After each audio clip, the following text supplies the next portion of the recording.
Welcome back. Rawalpindi division से जहां पर ये इल्ज़ाम लगाया वहां के अब के साबिक कमिश्नर ने कि 70 हज़ार की लीड से जीते हुए लोगों को हरवाया गया ज़बरदस्ती, तो हमारे साथ NA54 से पाकिस्तान मुस्लिम लीग नून के कामयाब होने वाले उम्मीदवार बैरिस्टर अकील मलिक साहब मौजूद हैं। First of all thank you sir, आपने वक्त दिया है। दो चीज़ें, लेकिन सबसे पहले इस सवाल का जवाब दे दीजिएगा। वो PTI वाले भी यही बात कर रहे हैं और ये मुस्ताफ़ी होने वाले कमिश्नर साहब भी यही बात कर रहे हैं कि सिर्फ फॉर्म 45 चेक कर लें, सब क्लियर हो जाएगी चीज़।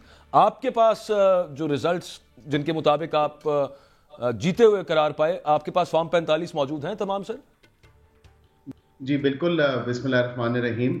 सबसे पहले शुक्रिया जी, और मैं ये इस बात पे वाज़ेह तौर पे कहना चाहता हूँ कि जी अल्हम्दुलिल्लाह फॉर्म 45 मेरे पास कंप्लीट रिकॉर्ड मौजूद है और इलेक्शन कमीशन के पास भी रिकॉर्ड मौजूद है। बाकी दीगर अगर जितने भी कंटेस्टिंग कैंडिडेट्स हैं उनके पास भी मौजूद है तो वो भी अपने अपने फॉर्म्स बिल्कुल वाज़ेह तौर पे दिखाएं। जहाँ तक बात कमिश्नर साहब की आपने की, तो बड़ी अफसोसनाक बात है और अफसोसनाक वाक़या है कि वो गए किस काम के लिए और सिर्फ अपनी शायद मशहूरी के लिए या ज़हनी तवाज़ुन उनका बरकरार ना होते हुए इस तरह की लूज स्टेटमेंट उन्होंने आज दी। जहाँ तक आपने बात की, मैं एक आज़ाद उम्मीदवार था और यहाँ पे पार्टी की सीट एडजस्टमेंट हुई थी IPP के साथ, एंड डिस्पाइट दैट अल्हम्दुलिल्लाह I was returned as the winner. और मेरी तकरीबन ये 70,000 जो बात कर रहे हैं, 70,000 की एलिगेशंस जो लग रही हैं, मेरी 12,000 समथिंग इसकी लीड थी and I was leading by over 12,000। तो मुझे ये चीज समझ नहीं आती कि ये इस तरह स्वीपिंग स्टेटमेंट्स जो पास की गई हैं, ये किस तरह पास की गई हैं कमिश्नर साहब ने। और अगर इतने बड़े ओहदे पे एक ऐसा शख्स फाइज था जिसका ज़हनी तवाज़ुन ही दुरुस्त नहीं है, जिसने ये देखा नहीं कि पूरे इलेक्शन प्रोसेस को मुतनाज़ा बनाने के लिए और पाकिस्तान की सालमियत को नुकसान पहुंचाने के लिए, पाकिस्तान के खिलाफ एक ऐसा घिनौना मजाक करने के लिए इन्होंने, इनके ताने बाने कहाँ से मिलते हैं, ये चीज़ देखने की ज़रूरत है। इनका कॉल रिकॉर्ड चेक करवाना चाहिए, इनके मैसेजेस चेक करवाने चाहिए कि ये किसके साथ राब्ते में थे। और आज 10वें दिन इनको ये ख्याल आता है कि जी मेरा ज़मीर जाग चुका है और ज़मीर जागने पे जो है मेरा ज़मीर मलामत करता है और इसलिए जो है इन्होंने ये स्टेटमेंट्स दी हैं। तो ये 13 तारीख को अमेरिका का वीज़ा मेरा तो नहीं आया था, ये अमेरिका का वीज़ा इनका आया है। और अगर PTI के हवारियों के साथ मिलके और PTI की पूरी टीम के साथ मिलके जो तस्वीरें की मंजर यहाँ पे आ चुकी हैं और उन्होंने देखा है कि PTI की तमाम तर टीमों से मिलते रहे हैं, मेरी भी एक मुलाकात इनसे हुई है इलेक्शन की। जब आप मिले थे बैरिस्टर साहब इनसे, तो तब आपको कोई ऐसा शायबा गुजरा कि इनका ज़हनी तवाज़ुन दुरुस्त नहीं है? और बाकी उसके अलावा जो हमजा शहबाज साहब ने, शहबाज शरीफ साहब ने अपनी हुकूमत के दौरान इतना अरसा लगाए रखा बहुत की पोजीशंस के ऊपर, उनको भी बिल्कुल आइडिया नहीं हुआ, कभी पता ही नहीं चला कि ये तो इसमें सर थोड़ी सी ये बात देखने की जरूरत है हमें कि ये असल में PTI की हुकूमत में बड़े अहम और बड़े ऐसे ओहदों पे फायज रहे हैं जहां पे इनकी शायद कमाई बहुत ज्यादा होती होगी। हाउसिंग के तमाम तर जितनी भी जो पोजीशंस थी, की पोजीशंस, वहां पे ये फायज रहे हैं। और जितनी हाउसिंग सोसाइटीज पूरे पिंडी में, और ना सिर्फ पिंडी बल्कि मैं समझता हूँ पूरे पंजाब में जहां जहां हाउसिंग सोसाइटीज हैं, इन लोगों ने जो है वहां पे ठीक मारधाड़ की है और ये भी एलिगेशंस नजर आ रही हैं। अब इन्होंने तो इल्जाम लगा दिया और पूरे इलेक्शन प्रोसेस को मुतनाज़ा बनाने की इन्होंने नाकाम कोशिश की है। इनका अमेरिका का वीजा 13 तारीख को आता है और ये स्वीपिंग स्टेटमेंट देते हैं, पूरे इलेक्शन प्रोसेस पे क्वेश्चन मार्क क्रिएट करने की कोशिश करते हैं। मैं वैसे अमेरिका के वीजे वाला कनेक्शन में कुछ समझ नहीं पाया, वो समझा दीजिएगा जरा। वो सर समझाने की ये बात है, उसमें थोड़ी सी ये बात देखनी पड़ेगी कि पहले तो एब्सोल्युटली नॉट से जो सफर शुरू हुआ था PTI का, अब वो एब्सोल्युटली यस पे आता जा रहा है। और वो आप भी देख रहे हैं कि जिस तरह पहले अमेरिका को कहा कि क्या कोई हम गुलाम है, और उसके बाद अभी कहते हैं लेकिन हम तो कमिश्नर साहब की बात कर रहे हैं ना, उनका वीजा आया कि किसी और का वीजा आया? ताना बाना मिलता है क्योंकि कमिश्नर साहब की अपनी बहू, ये वाज़े तौर पे नजर आ रहा है, अभी रिसेंटली उनकी बेटे की शादी हुई है, वो तमाम तर उस प्रोटेस्ट में वहां पे एवनफील्ड के बाहर मौजूद थी। और इनके अपने भाई जो हैं, ये भी मंजर यहाँ पे बात आ रही है, भाई के कजन हैं, वो भी PTI के एक रुकन रह चुके हैं। ये PTI बहू वैसे सर पाकिस्तानी नेशनल नहीं है, वो जो मैंने तस्वीरें देखी।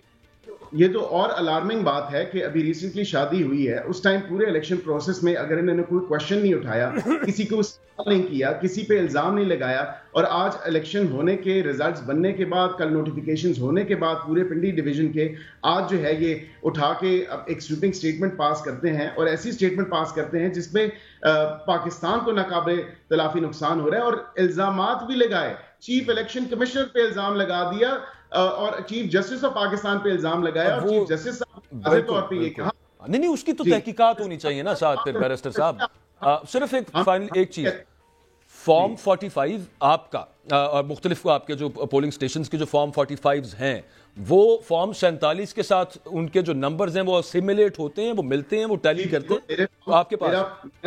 میرا رزلٹ جو ہے فارم 45 کی بیسس پہ بنا ہے. یہ پتہ نہیں کہاں سے فارم 45 پورے ڈپینڈی ڈویژن میں پورے پاکستان میں یہ پی ٹی آئی والے, اب ان کا متنازع بنانے کا صرف ایک ہی مقصد ہے. جس طرح انہوں نے کے پی میں دھاندلی کی ہے, جس طرح کے پی میں انہوں نے اپنی مرضی سے الیکشنز کروائے, یہ چاہتے ہیں پورے پاکستان میں ان کی مرضی سے الیکشن ہوں, ان کی منشا پہ الیکشن ہوں, جس طرح یہ چاہتے ہیں, جس طرح یہ کانڈکٹ کرنا چاہتے ہیں الیکشنز اس طرح ہوں. تو الیکشنز تو آرٹیکل 218 کے تحت ہوں گے, الیکشن کمیشن آف پاکستان نے کرانے ہیں اور الیکشن کمیشن آف پاکستان نے صاف شفاف الیکشن کروائے ہیں. اگر الیکشن پہ سوالیہ نشان اٹھایا جا رہا ہے تو یہ کیریکٹرز اور یہ کردار کون ہے, ان کا چیک کرنا پڑے گا کہ ان کے تانے بانے کہاں سے جا کے ملتے ہیں اور یہ کس کی اماں ہے. فضل الرحمان صاحب بھی اٹھا رہے ہیں, اس کے علاوہ پیپلز پارٹی بھی کہہ رہی ہے, چکرئی صاحب کی پارٹی بھی کہہ رہی ہے, اے ایل پی بھی کہہ رہی ہے, وہ سارے کے سارے کہہ رہے ہیں سوائے آپ کے. دھاندلی نہیں, میرے علاوہ بھی نہیں, آپ کے علاوہ سے مطلب ہے نون لیگ کے علاوہ. میں اف یو پلیز الاؤ می, میں سلمان عابد صاحب کیونکہ مجھے کچھ بتا رہے تھے ابھی بریک میں تھوڑی دیر پہلے, سلمان عابد صاحب وہ جیسے میں بیرسٹر صاحب سے بھی پوچھ رہا تھا, یہ جو کمشنر صاحب ہیں, یہ جو لیاقت چٹھا صاحب ہیں, he has been posted at many important positions even during Shahbaz Sharif صاحب ٹینیور. ہمیں تو آج ہی پتہ چلا کہ وہ ذہنی مریض ہیں. اس سے پہلے تو وہ شریف فیملی کے بڑے جسے کہتے ہیں نا فیوریٹ بیوروکریٹس میں شمار ہوتے ہیں.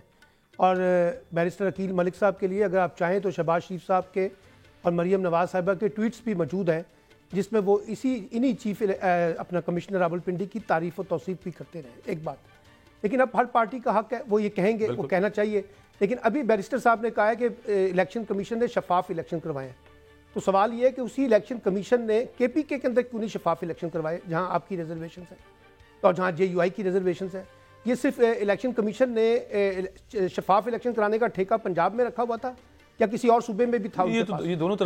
کراچی میں جب الیکشن ہوا وہ بھی ہم نے دیکھا کس طرح سے الیکشن ہوا ہے. میں کہہ رہا ہوں نا, میں یہ کہہ رہا ہوں کہ بنیادی بات یہ ہے, اور یہ بھی مجھے بتا دیں بیرسٹر صاحب کہ یہ جو الیکشن مینجمنٹ سسٹم فیل ہوا رات 11 بجے سے لے کے صبح تک, اس کا کون ذمہ دار ہے؟ کیا چیف الیکشن کمشنر اکاؤنٹیبل نہیں ہے کہ وہ کیوں الیکشن کے نتائج میں تاخیر پیدا ہوئی؟ بات کرتے رہے کہ آر ٹی ایس اور آر ایم ایس سسٹم جب 2018 میں آیا تو پھر بیٹا جب آپ 2018 کو چیلنج کر رہے ہیں, جب آپ 2018 کو چیلنج کر رہے ہیں تو 2024 کا بھی چیلنج کریں نا کہ نتائج کیوں تاخیر ہوئی ہے. اچھا, اس پہ کمیٹی بھی بنی تھی, اس پہ ایک پارلیمان کی کمیٹی بھی بنی تھی, پرویز کھٹک اس کو ہیڈ کر رہے تھے, لیکن اس کے بعد no one showed real interest in getting that investigated. P M L N کا واضح سٹانس ہی ہونا چاہیے. معذرت کے ساتھ سلمان صاحب ٹائم اصل میں ختم ہو گیا.